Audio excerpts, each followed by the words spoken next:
Hey guys, this is Ben with Exceptional Glass, 888-83 Glass, and today I remember where I am. It is West Orange, New Jersey, and we have just recently completed this beautiful three-piece Neoangle with a center-mounted door. So now, what makes this one particularly unique is that instead of putting all the glasswork right dead center, we've actually offset this as far out as possible.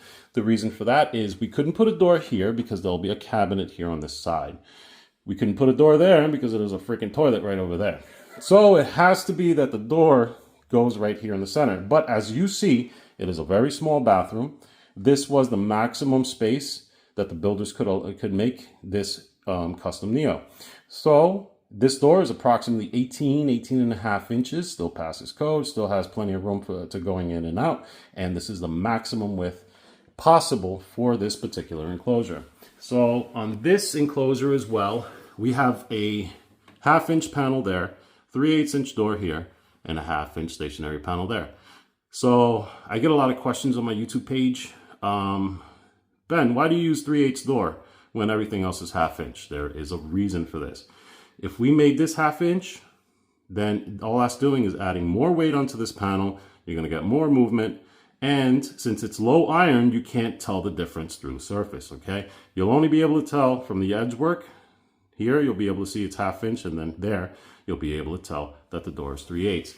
The idea of making the panel 1/2 inch is to be stronger to hold the weight of the door. If you make the door heavier, you've completely eliminated the whole reason why you've upgraded and gotten the thicker panel here on the side. And what else? So again, it's all low iron glass with the diamond fusion coating.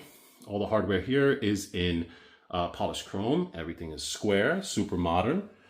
And what else can I say about this enclosure? I think that's pretty much it. Again, this project was completed in West Orange. If you guys like to know who built the shower, I'm going to leave their information down in the description. And you guys know the drill. If you guys need one of these, please feel free to give us a call, 888-83 Glass, or visit our website, njglassdoors.com. Guys, thank you for watching the video. Don't forget to click like and to subscribe to see our latest DIY videos on how you can fix your own freaking shower door. And click a like, thumbs up, or a better spiral will crawl on your face.